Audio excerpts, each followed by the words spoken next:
And now, you're tuned in to All Factors Considered. Here are your hosts, Derick, G, and AJ. What's going on, folks? Welcome back to another episode of All Factors Considered. We're breaking down UFC Vegas 25 and the madness, the interesting nature of the bouts, man. Listen, I hope that our expectations weren't set too high because we are coming off of UFC 261 and our fight night tonight. Listen, I don't even want to sit here and give my synopsis without bringing in my co-host AJ, so let me do that first.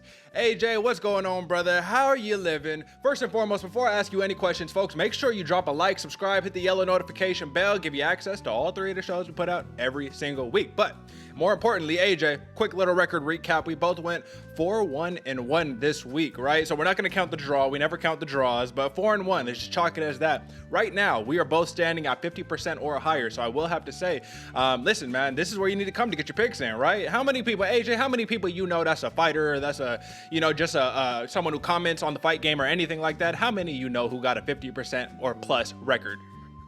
That's entering pro stat. Like there's odd makers and pickers out there who aren't even that close, man. It's a very few. But they sleep on this. It's okay because we gonna wake them up, man. We gonna wake them up. But hey, AJ, so this is what we're gonna do, man, to start this thing off. We're gonna build off what we did last week, right? I'm gonna drop in the collection of the best photos over the UFC Vegas 25 event, and I just want you to give me a quick take on it. All right, man. So I'm gonna start the clock and we can assess the damage. So let's do it. All right, man. So let's start off here. First picture I have up on the board.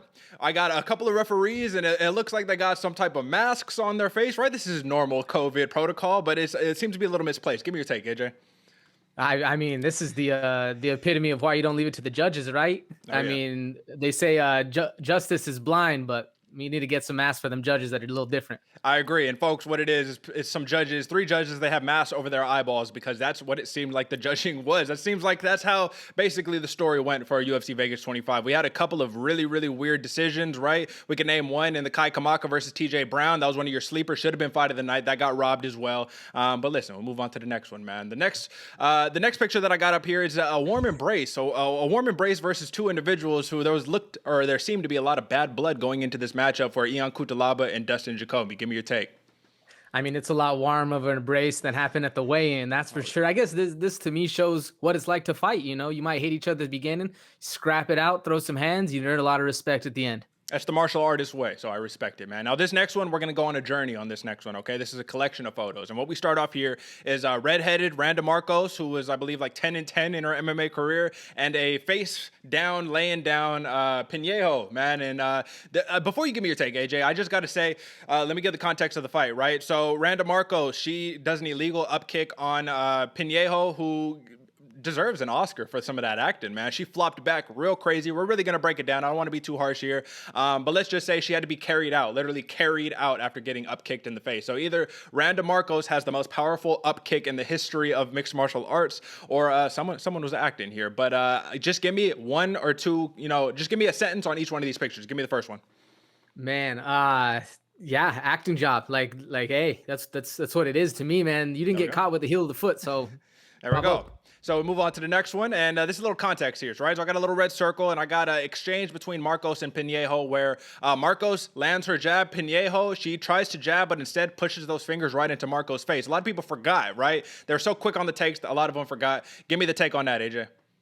This right here is the problem that everyone's talking about with the gloves, why we need the Trevor Whitman gloves. They say, when they're out fighting, a lot of the problem is it automatically extends your hand up. Can't even do it on the screen right here. Up instead of down. Yeah. And man, those... Come on, UFC. How many more do we need? Come on, bro. How many more? But all right. So the next one, this is the examination. It goes to show if anyone didn't believe there was an eye poke. We got the little red stoppage clock with the timer poking. Randa Markos, her good eye, the eye that's open in this picture is the one that did get poked. So you don't even need to comment on that when we move up to the next one. Now this is the craziness that happened right here. This is like literally mid-moment, and we cannot sit here and lie, right? Pinheiro, she got caught with an up kick, man, when she wasn't expecting it. However, like I said, the reaction just seemed to be a little dramatic, man. Don't forget, you just eye poked somebody who did the very honorable thing, AJ, and this is what I have to note. Randa Markos got the eye poke, and I actually have a transcript of what occurred, right? So Randa Markos says, my eye isn't clearing. She says that to the doctor, right? So then Mark Smith, the referee, comes in, says, can you see? Markos says, I can see, but it's not clearing. Mark Smith says, we need to know if you can fight. I mean, come on, what are we going to do here? Randa Markos says, well, can I get a couple of minutes or no? It's like, it's getting better, right? Mark Smith says, getting better? Are you good enough so where you could defend yourself? Randa Markos, sensing that, listen, man, I have to say the right thing or else they will stop the fight, says, yes, I'm ready to go. Did the honorable thing, did the martial artist thing, right? And now give me your take on this photo, which is Randa Markos with her hand over her face, man. What do you think?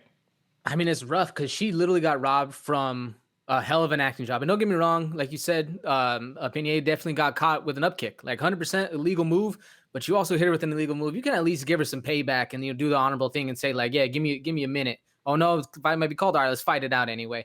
It's hard though. We see so many illegal things. It's hard to say, man, but it's sad to see Randa Markos, a veteran, lose like that. And the other context is that Randa Markos, I believe, in her mixed martial arts career, or in the UFC, she's like 6'9" She has a very under 500 record. So any other fighter would be getting cut. And if she does get cut after this, it's just terrible. It has to go that way. But the next photo that I have here is Pinejo sitting down. She was actually crying in this photo. And it made me wonder, well, is she acting? Because why would you be sitting here crying and whatnot? Maybe because you didn't want your debut to go this way? What do you think?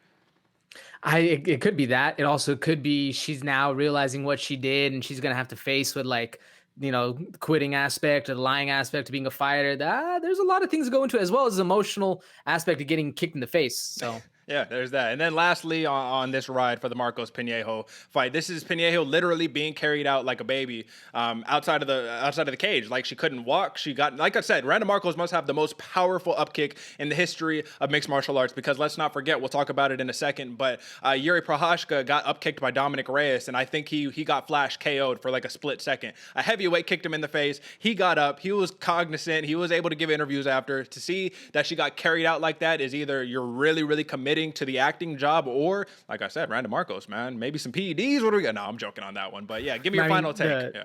The thing to me with this one, Derek, is if you're really that hurt, why not have them use the stretcher and call the medical team?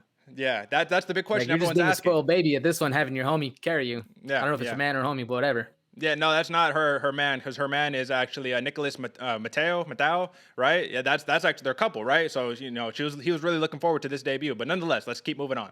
Now I got a Georgian monster right here in Merab Dvalishvili. Got Cody Stamen in just like a bulldog headlock, just like big brother in the man. Give me your take. Yeah, he really did. He really did big brother him too. That's the big takeaway for me, man, is the machine is a machine, and he really gave him the old noogie on this one. yeah, for real, man. And then next up, we got another Georgian right here with a perfectly placed kick to the liver on Cub Swanson. Give me your take. Woo! I don't want to give too much away for this one, Derek, but how embarrassing is it when you say a man doesn't deserve to stand with you and he crumbles your body? Enough said. We'll touch on that later, right? And then lastly, final photo that I got before we really break down the action is picture perfect, beautiful photo of Jiri Prochazka, Denisa landing a spinning elbow, only the third in UFC history, to knock out their opponent. Give me your take, a quick one before we assess the damage. Woo, when a big man can move like that is scary, Derek. Scary. I agree. All right, man. So let's get into it, man. We got 43 minutes on the clock. And before we break down these 5 fights really quickly, I do have to just mention a couple of things, right? This card, UFC Vegas 25, as I noted earlier, AJ, we were left wanting a little bit more, right? I didn't want to get the hype too high on this one, even though I was hyping this up a bunch. But come on, this is a fight night card that featured 2 knockouts, 0 submissions, and 8 decisions. Only 2 upsets overall on the card. And AJ, what it comes down to is this, man. I always advise people, you got to watch the prelims. The prelims are very important, man. You can't just watch the main card. You can't just watch the main event. If you really want to understand what's happening in the game and the context of this sport, you have to watch the prelims. Now, we got big wins, right, all across the board. And I just want to rattle these off before we really break down these fights. So Felipe Colares, man, he got a big win over Luke Sanders in a fight where he was almost out in the very opening minute of the fight, man. Real dog in him. I'm really happy to see that he got the win. A couple takedowns in the very end of the fight is what really edged it out for him. And he announced that his mother has a cancer issue going on, man. So it's one of those heartfelt moments where maybe you don't exactly agree with the judging, but this is the guy that you wanted to come out on top. Now, Give me your take on this really quickly, AJ. One of your sleepers, Michailidis, facing off against KB Bular. Man, Bular looked like he did not belong in that UFC cage, man. He looked like he was very tentative. He looked like he couldn't get out of his mind, even though he appears to be a killer in the gym. That's what everyone's saying. That's what Tanner Bozer is saying. He says, hey, man, you can't get a corporate job. You need to sit here. You need to fight. Come on, you're wasting your talents. Now, Michailidis, he becomes the first ever Greek fighter to win a bout in UFC history, man. Is that huge or is that not? Am I making it more out than it needs to be? I think that's a big deal.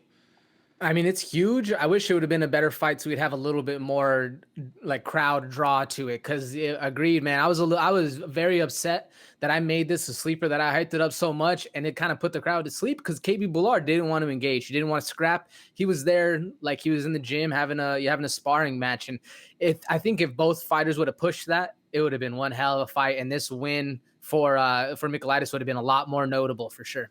I agree. And then let's just talk about robbery reports. We got 2 robbery reports on the prelims, man. The first one is going to be a match that is on the prelims that we talked about in our main card. So let's just knock this one out really quickly, man. We got Poliana Botelho facing off against Luana Carolina, man, in a fight where we thought Botelho was just going to start her. We thought there was really no real path to victory for Carolina aside from the submissions, right? And what happened? Botelho put her exactly where she, had the best opportunity to win, which was in the submissions, right? But this is the thing that I really wanted to note about this one, man.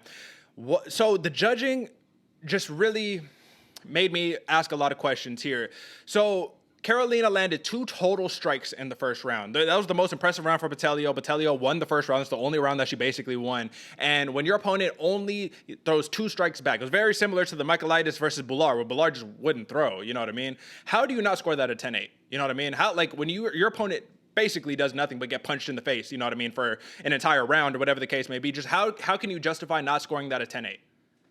The only way I could see is if she had the defense of Floyd Mayweather, man, where she's just not getting touched at all, and also not touching you, but still, maintaining movements and just ends up with a pretty face at the end of round 1. But that was with you, man. 10-8, come on. We got to be a little bit, maybe not as liberal with the 10-8s, but they're definitely out there for sure.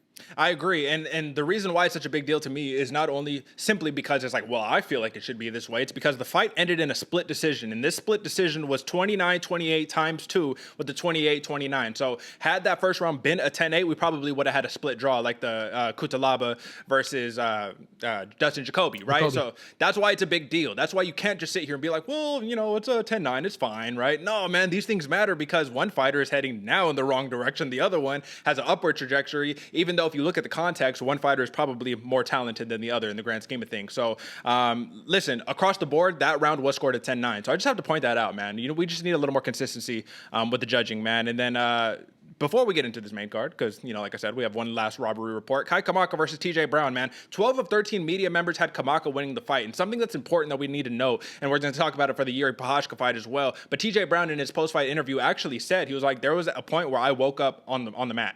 Like in the first round, like I literally woke up, like I got stiffed and I woke up and I had to just keep fighting. And that's just the nature of the game, right? And he won me over as a fan because of his honesty, because he was not scared to be like, listen, man, I don't know who was going to win that fight. I knew it was up to the judges. It was a close one. I put hands on him. He put hands on me. That's just how it goes. Shout out James Krause. Give me your take, AJ.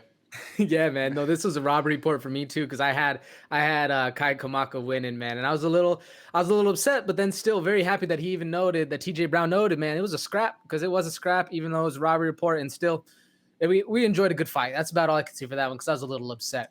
Yeah, I agree. And then once again, this is another split decision fight where it was a 29-28 times 2 for TJ Brown and a 30-27 for Kai Kamaka. And then I just have to point out, AJ, because we always talk about there's one judge in particular everyone gives a bad shake to, which is Adelaine Bird, right? This is the one fight where she actually got it right. She got the 30-27. I actually don't believe it was a 30-27 for Kamaka. I think it would have been a 29-28. But it seems like she was on the right path, as opposed to the rest of the judges. But that's enough of that, man. Let's jump into some actual main card. Or actually, real quick before we do that, Loma Lookboonmee, big win over Sam Hughes, man. Listen, Muay Thai prospect, Sam Hughes decided she's going to clinch with the Muay Thai fighter, which makes absolutely no sense, but I will say this. The moment Loma Lookboonmee, I mean, she's a natural atom weight, man, so she's small, she lacks the reach. The moment she learns how to box, it's going to be scary, man, because if Sam Hughes had the real fighter IQ, if her corner would have been like, we're going to make adjustments on the fly, I would have said 1-2s all day, man, because Lookboonmee, she's not moving her head, she's just getting pieced up, and what does she do? Throw the big push kick, right? Clinch up, elbows, trips, takedowns. Do you have any takes off of that one before we get into these other fights? Bro, that was a good scrap. I was actually very entertained with how we saw the Lookboonmee progress. She's gotten better. She's gotten way better. But yeah, once she gets those hands, man, she's gonna be super dangerous. Yeah, she even noticed. She was like, I felt very flat. I felt like I didn't have confidence. I'm going to come back a lot better in my next fight. So I definitely hope that. But listen, man, this was a prelim card that featured 3 unanimous decisions, 2 split decisions, and 1 disqualification. So like I said, it was a rough one for the prelims, but the main card made up for it. If you stuck around, folks, if you really stuck around and said, I'm going to keep watching, I don't care, I'm in it for the action, you were rewarded in our co-main and our main event. And I believe that we should start off at the main event, AJ, because listen, man, that made some noise. Number 3 ranked Dominick Reyes gets knocked out in the second round by number 5 ranked Jiri Prochazka, who appears to be the next runner-up to fight the winner of Jan Blachowicz versus number 1 ranked Glover Teixeira after they duke it out for the title, man. Just give me your take first and foremost overall in terms of both Reyes and Jiri's performance, man. This wasn't as one-sided as the outcome makes it appear to be. So just give me your take, AJ.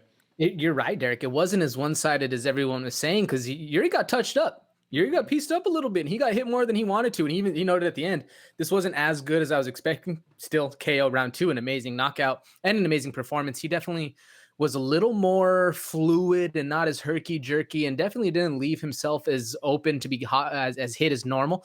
But man, dude, Reyes was looking good. He was looking good until he started feeling that power. Once Jiri started hitting him with those power shots, I knew the end was near.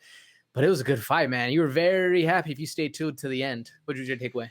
Well, I liked exactly what you pointed out, right? Jiri, he's pressing the pace, doing that. What I like to see out of Dominick Reyes, what I really enjoyed is that there was some of that killer instinct back, which is, yeah, I'm getting bloodied up, I'm getting punched up, you're putting me on the back foot, but I'm coming back with the Jiri Rodriguez back elbow. I'm coming back with that left hand, just counters. Like if Jiri was a normal human being with a normal human being's chin, I honestly believe Reyes would have won that fight by knockout, man. Jiri the whole entire time, hands down. And that's an anomaly, right? That's one of these people who are just special, who are different, who put the division on notice, because Dominick Reyes was supposed to be the devastator. He's supposed to be the guy who puts everybody on notice. But we do all respect to Dominick Reyes, man. You don't get cut from here. You better not get cut from here. You don't go into a real downward trajectory because you're fighting the best of the best, man. And I don't know many other 205ers who are going to take care of Jiri Prochazka. You know what I mean? Jan Blachowicz, I do think Jan Blachowicz holds the key, and Glover Teixeira both. I believe both of them hold the key to be able to defeat Jiri Prochazka, but he makes it close, man. It's not like any of these are going to be landslides. So ultimately, that spinning back elbow was preceded by something that nobody's really talking about, which we need to break down really quickly, man.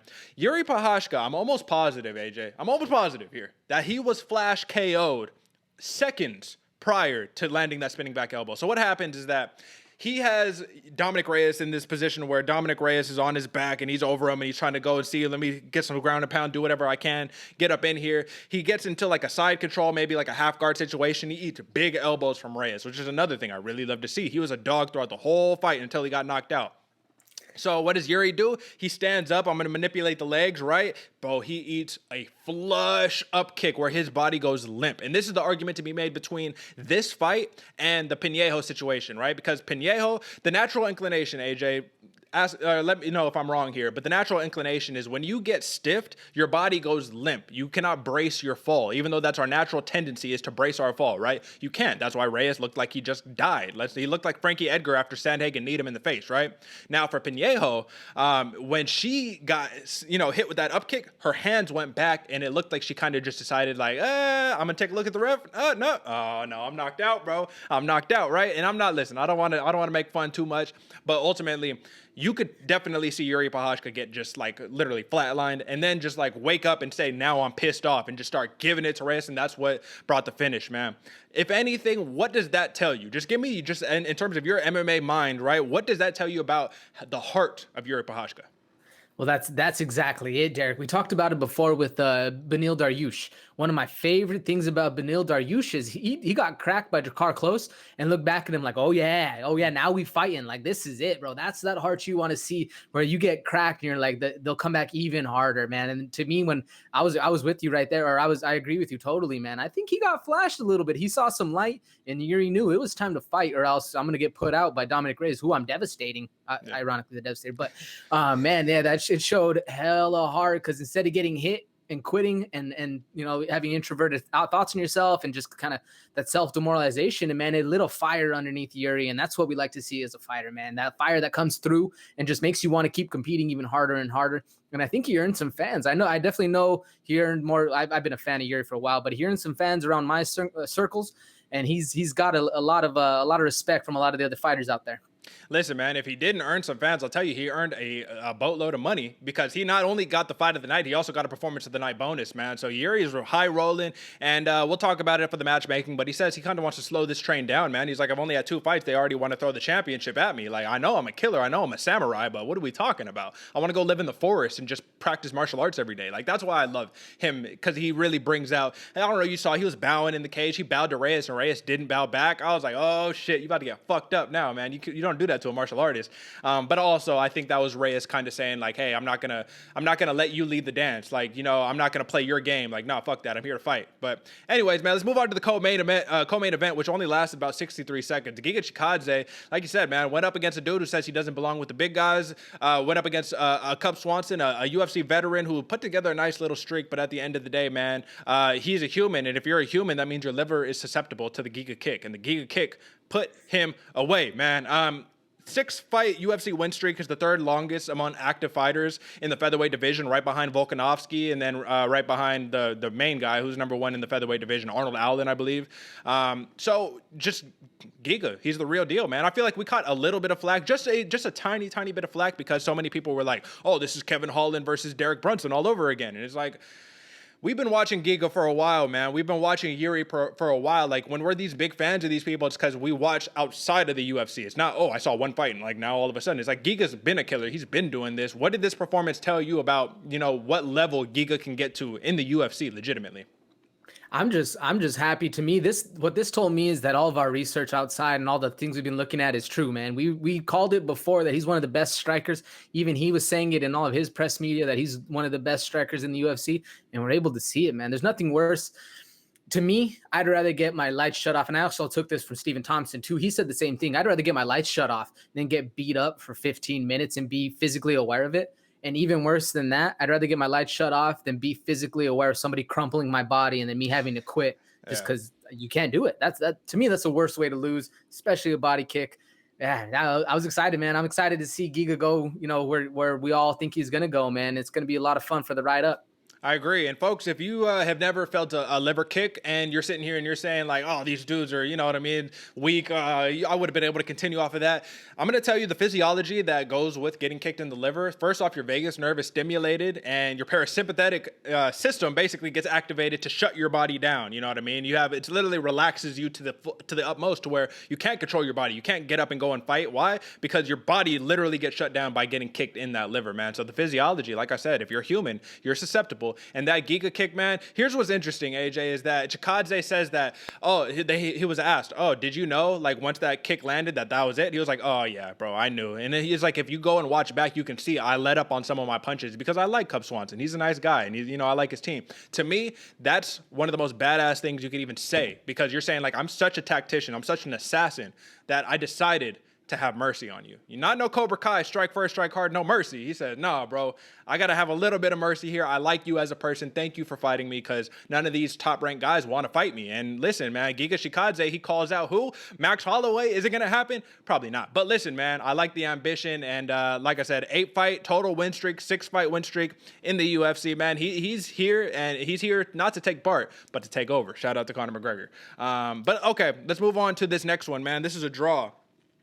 And AJ, man, this was some bad blood that was not necessarily settled because it ended up in a draw, but it looks like they cordially, you know what I mean, went about their business and whatnot. I'll say this, another what should have been a 10-8 round, which is, I don't know if it did. It's probably how we got the 28-28 for the overall split draw, but Dustin Jacoby, did I not say it? I said somehow, some way, in every fight, he just gets hurt. You know what I mean? And I didn't think he'd be able to overcome it, but he did. This is back-to-back performances where he was able to overcome early damage and then make it a dogfight. And then I have to give you credit, AJ, because what'd you say? This dude is a veteran. He knows how to squeak out wins. Now, maybe he didn't squeak out the win, but he squeaked out not being finished. He squeaked out to make it go to decision against a killer, a monster, and Ion Cutelaba, who I guess we come to the realization, we knew this already from the jump, but yeah, man, you take him past 2 rounds, it's going to be a long night for the Incredible Hulk, Ion Cutelaba. Give me your take. What do you think about this fight? There was no winner, clearly. I mean, to me, Derek, we hit the nail on the head with this one. This is another example of thankfully, you know, we saw what was out there, and normally a lot of the times that's not the case. Crazy shit happens in the octagon, but we hit the nail on the head with this one, man. Cutelaba, I 100% thought Jacoby was done in the first round. If he would have just, man, I like any other circumstances, any other human being would have been out. But Jacoby has this way of just finding somehow to slither out and not get hurt and delay the onslaught that was taking place by Cutelaba. And we saw it in one of the judges' eyes. Jacoby won. That's how we ended, 29-28, 28-29, with the 28-20 going in the middle. It makes a split decision. Man, it was crazy to see how accurate we were. I always like seeing when things happen the way we think it's going to be, because usually that's not the case. But Jacoby, man, he just has this weird way of, like you said, getting hurt, but then kind of squeaking it out.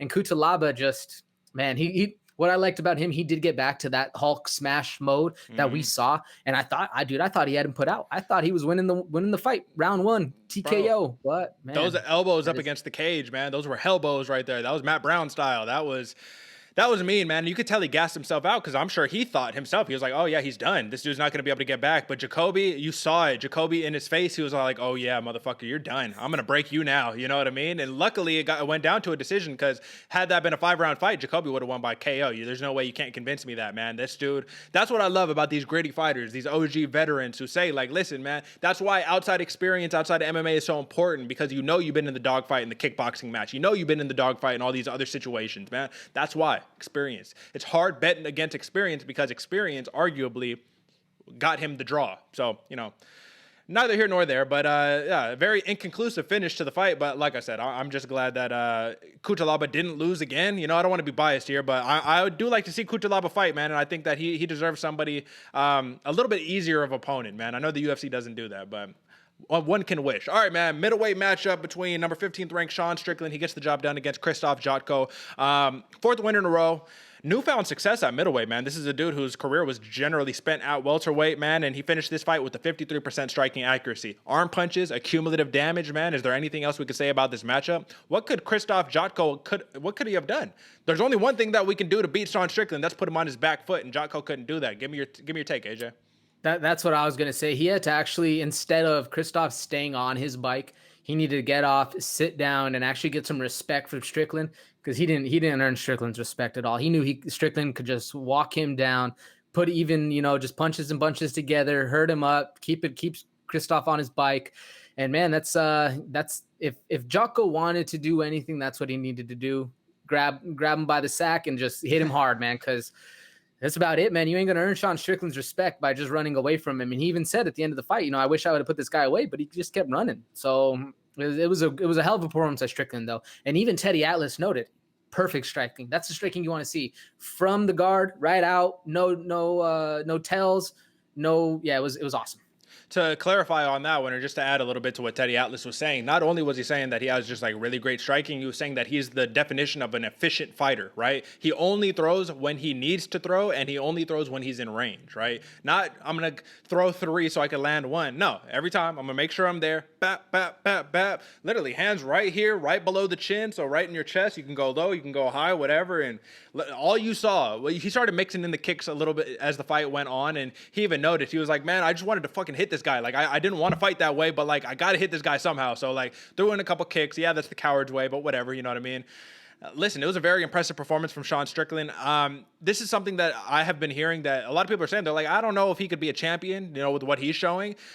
You never know, man. This dude's tough, and he's the definition of like a dude who lives, eats, sleeps, breathes mixed martial arts, man. He says, I just love being a UFC fighter. I love to fight. That's what I love to do, and I'm glad that UFC allows me to do this, because otherwise I'd probably be in prison. You know what I mean? And I love the transparency.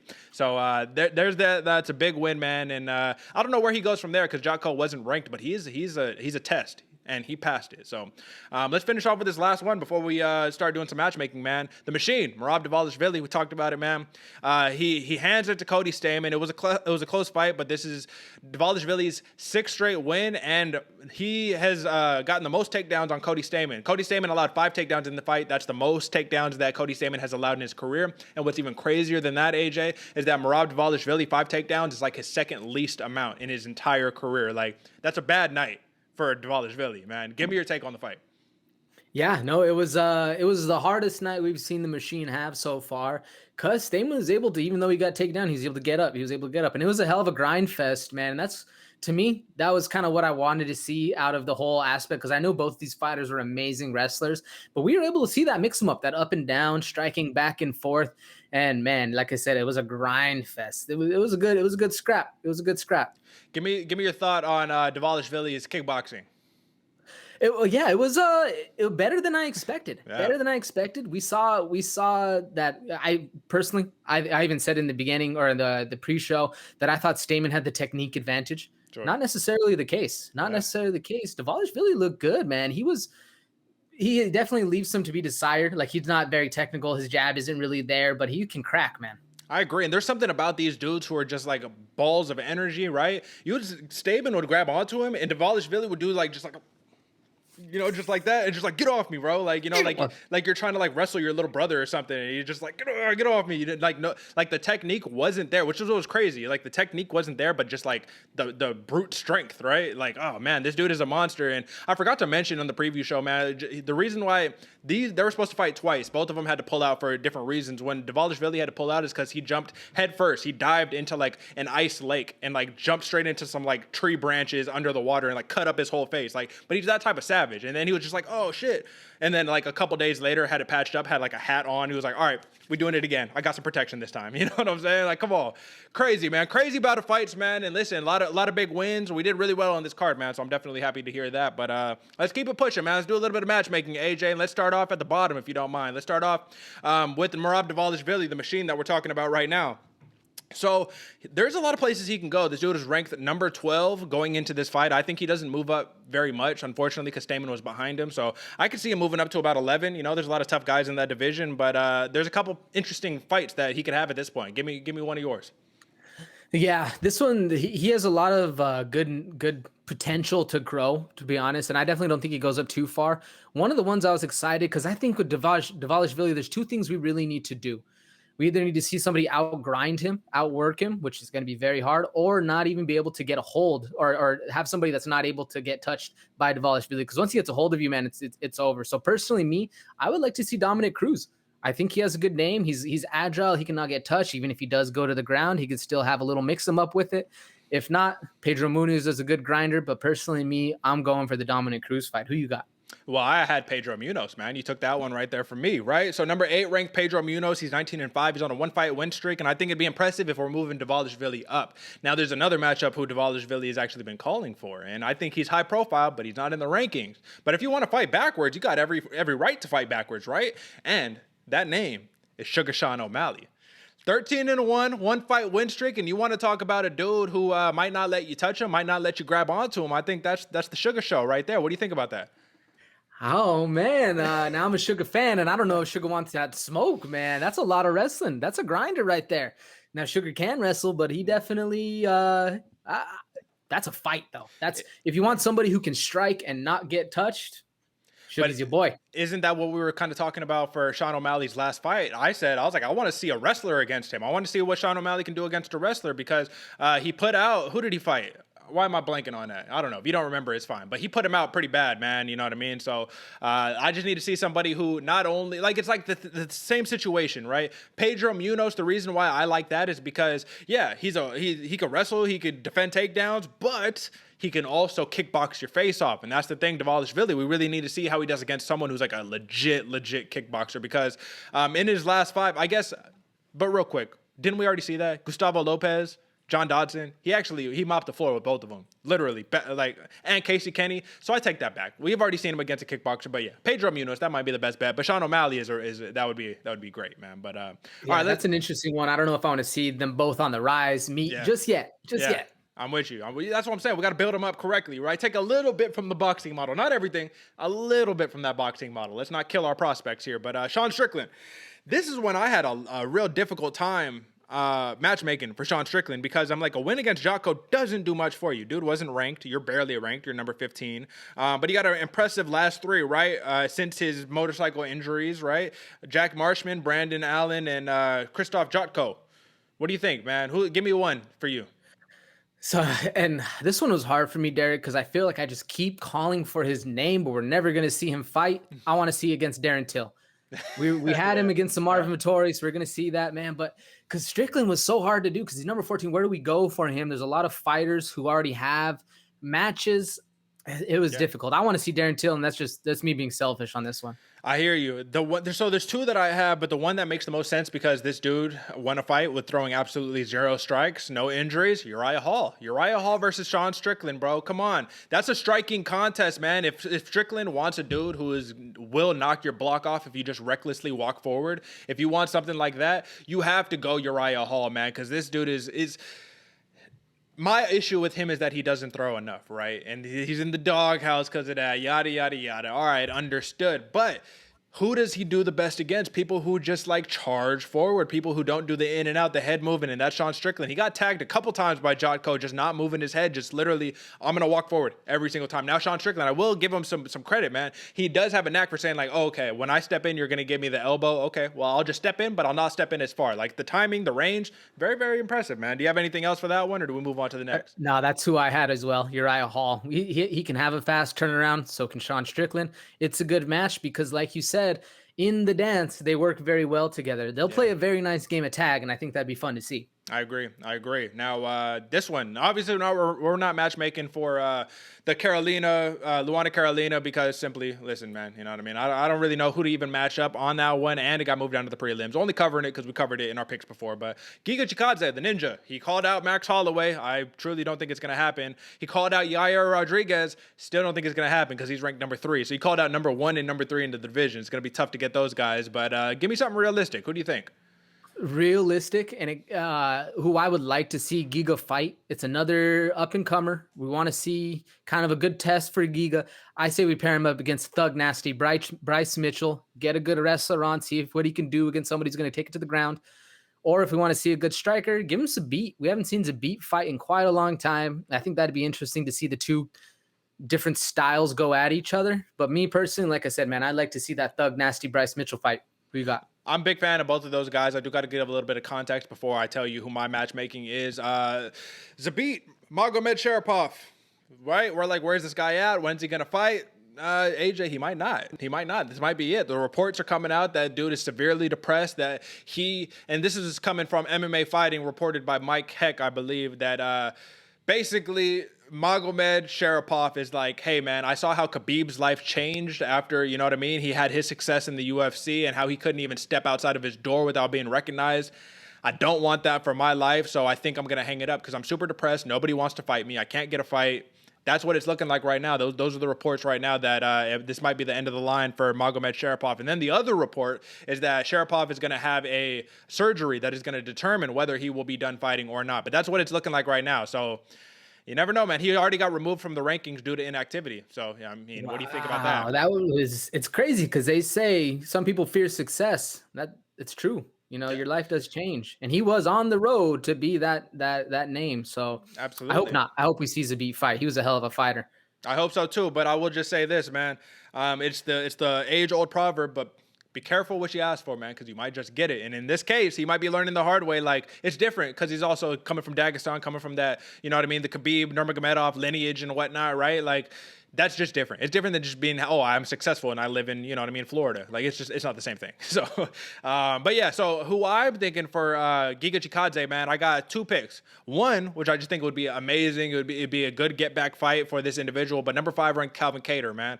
boxer, killer, long, tall, fighting against a ninja like Chikadze. I just think that'd be a really fun back and forth matchup because it'd be a boxer versus a kickboxer. Or the winner of number 13th ranked Movsar Evloev versus Mean Hakeem Dawodu, man. That's 13 versus, I don't think Dawodu is ranked, but Evloev is 14-0. Dawodu is 12-1-1. Evloev's on a 14-fight win streak, and Dawodu's on a 5-fight win streak. And I think that'll really be able to be like, all right, Giga, you're going to work your way through these rankings. You're not just going to jump up to the top. You're going to work your way through. How does that sound to you?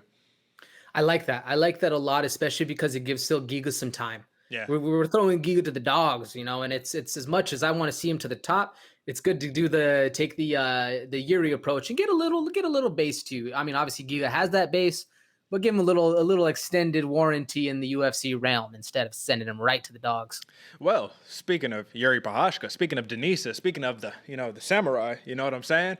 Listen, you either got the winner of Jan Blachowicz versus Glover Teixeira, which Dana White has already said that is the case. Jiri either gets his opportunity on picking, I want that fight, or I want to take another fight. And if he wants to take another fight, I say we have a battle for who is the baddest Eastern European light heavyweight. So Alexander Rakic, number 2, versus Jiri Prochazka. It's the only thing that makes sense unless we have Jiri fighting down, because in his 2 UFC fights, how do you get more impressive? Second round knockout over Volkan Ozdemir, second round knockout over Dominick Reyes, man. How do you get more impressive than that?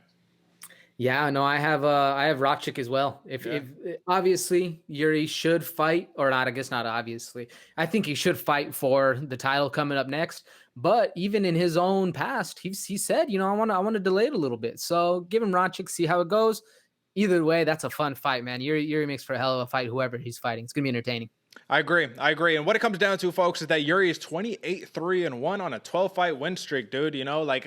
This is a man who shouldn't be played with, but this is a man who, like I said, I really respect how he says, like, man, part of me wants the big house and the cars and all the luxurious things, and the other part, I just want to train in the forest like a real samurai, it's like that. It's just so crazy. And Jan Blachowicz even said, he was all like, what's up? How about, me and you fight in this one? I can't pronounce it off the top of my head, but let's fight in this place, off the coast of like Czech Republic or whatever the case may be. It'll be like the Polish power, legendary Polish power versus the samurai, right? The sword versus the katana. And I was like, man, that's badass. I like that. But Blachowicz has to get past Teixeira, and Teixeira has proven that he is not a tough test, or he is not a easy test to pass, man. He's very, very, very tough, man. But that's the matchmaking for the winners on UFC Vegas 25. Now, AJ, we got some time here, and we got a lot of stuff to talk about on the word on the street, man. I want to start off on some of the other fights that have been taking place, right? We don't just cover the UFC, right? We didn't have Bellator this week. We didn't have, some of the other crazy stuff, but we did have ONE Champinship and the PFL both fight. And I just want to talk big picture on this one, man.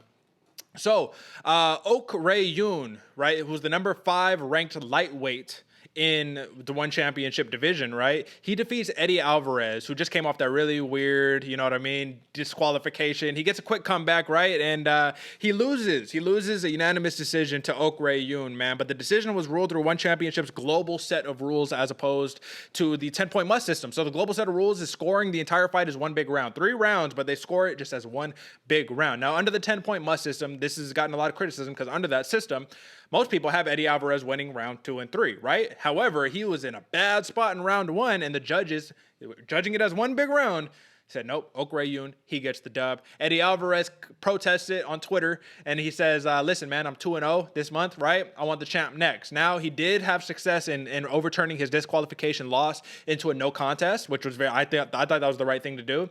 But this one is, a loss is a loss, man. Yeah, the judges didn't get it right, but that's also why you don't leave it to the judges. So give me your take, man. Does Ok Rae Yoon get the credit he deserves because he won against a former UFC lightweight champion, won against someone who was at the pinnacle of the sport in American mixed martial arts? Does he get the same credit beating that guy because it was in the global system as opposed to the 10-point must system? Give me your thoughts. No, I don't think so at all. This one's a weird one because if you're going to go scored in the global system and they're not going to judge round by round by round, then why even have rounds?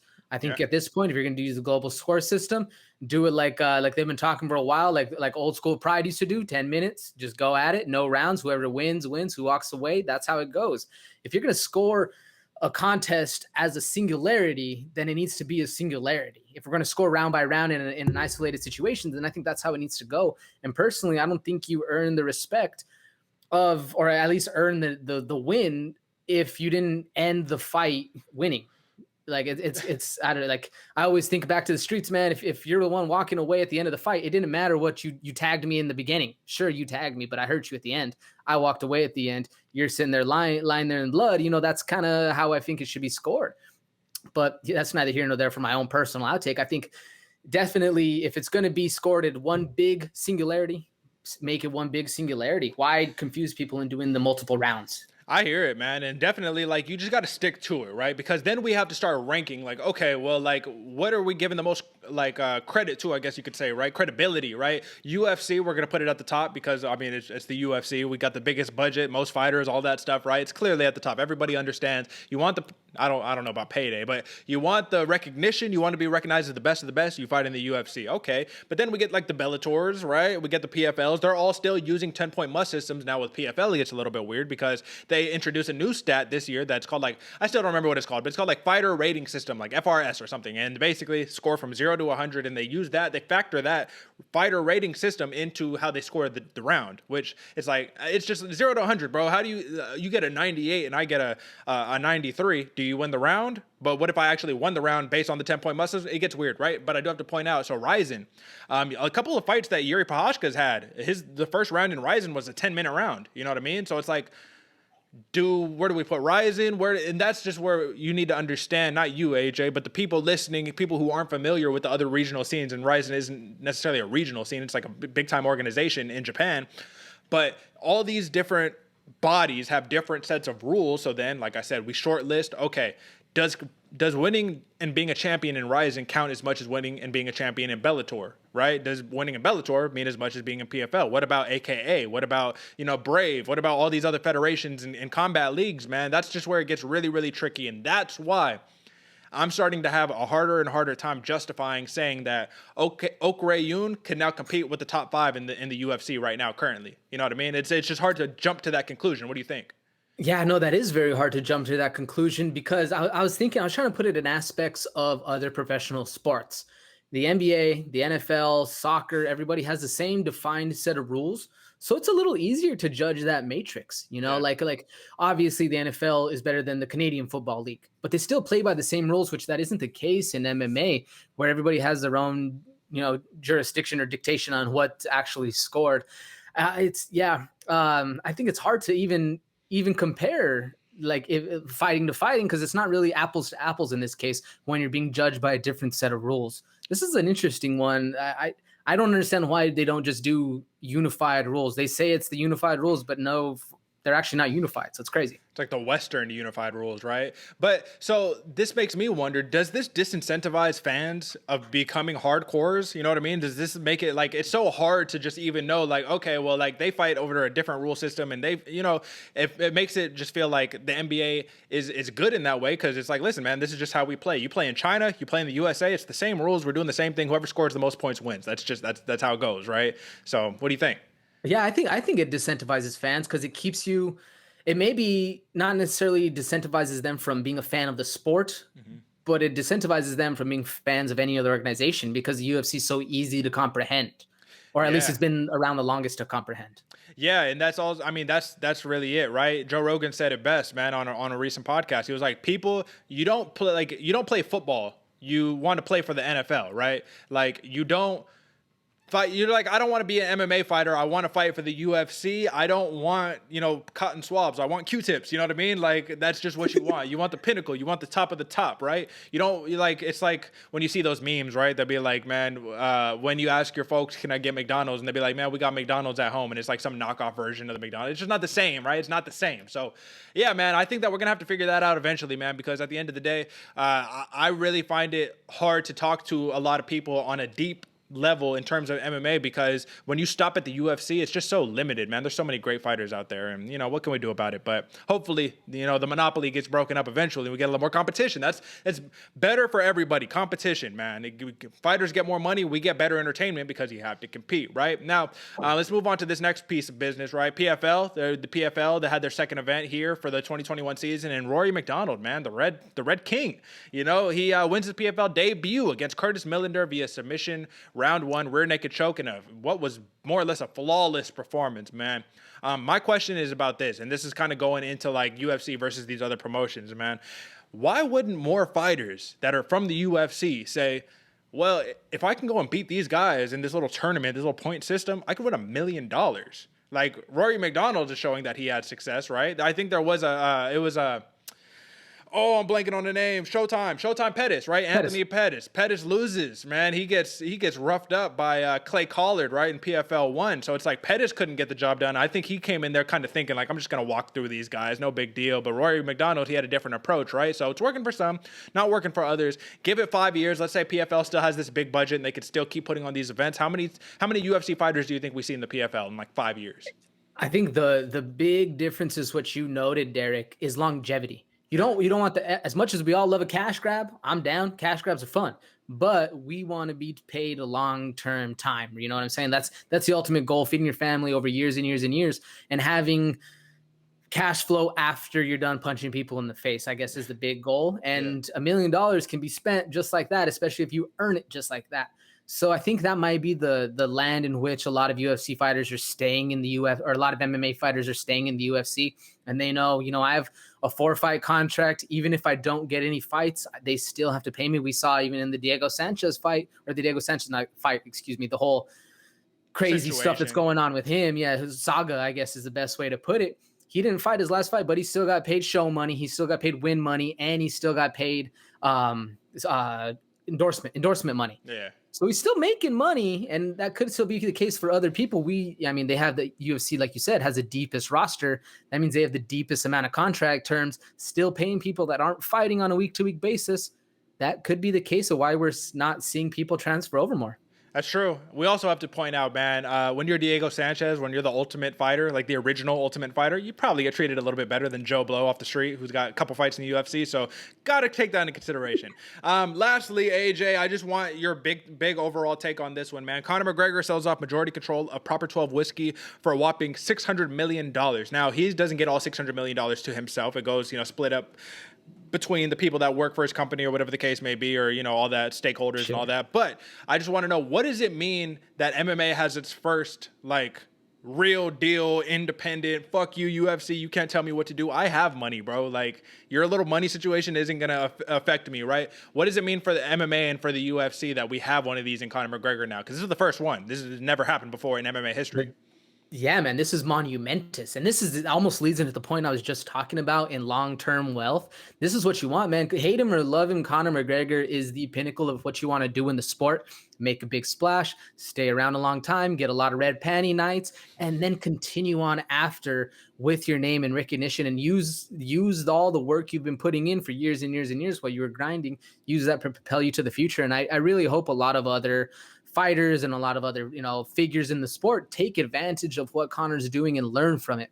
They say the best way to learn from is other people's mistakes, so that way you can avoid making them, but might as well learn from other people's experiences and successes so you can benefit from those too, man. And to me, this is what you want to see. This is, hey, like I said, hate him or love him, Conor McGregor is doing what you're supposed to do, and I love to see it. Yeah, you'd have to argue he's legitimately like the Floyd Mayweather of MMA in terms of what he's doing financially and how, without Floyd Mayweather, does Canelo get all these crazy $1 million deals? I'm not sure. I truly don't know, because I think Floyd was the guy to step in there and say, Tyson there too, but Floyd made way more than Tyson did, I believe. I'm not sure. Anyways, that's all the time that we got, folks.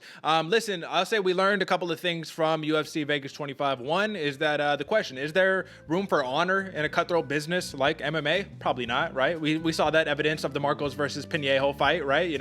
Someone does the honorable thing, the other one gets stiffed. But guess what, folks? I want to leave off with one parting message. You got to do the right thing in the name of doing the right thing. So you don't say, I'm doing the right thing so I could win this, or I'm doing the right thing so I could benefit, or I'm doing the right thing so this goes in my favor. No, you do the right thing because it's the right thing to do. And I know, listen, nice guys finish last, right? Sometimes that's the case, but guess what, man? Karma's a real thing, man, if you believe in it or not, man. And the same way that Chris Weidman got that leg break, from Anderson Silva, you got to just wonder and be like, hey, man, is this some karmic revenge? I don't know. Folks, that's up for your interpretation, but we will leave by saying, drop a like, subscribe. Hope you enjoying the content that we putting out, man. We're working really, really hard to sit there and get the film study, get things going. And right after this, we got to go right back to the chalkboard, go get some notes ready for UFC Vegas 26 and a headliner, which, folks, I'm just going to preview this really quickly. It's not confirmed yet, AJ. It's probably Karate Hottie, Michelle Waterson facing off against Mahina Rodriguez, man. It's looking like that's what's going to be on the main event for next week. So we'll see. Giga could step in with Donald Cerrone last second. We'll see. That's besides the point. Until next time, folks. Peace.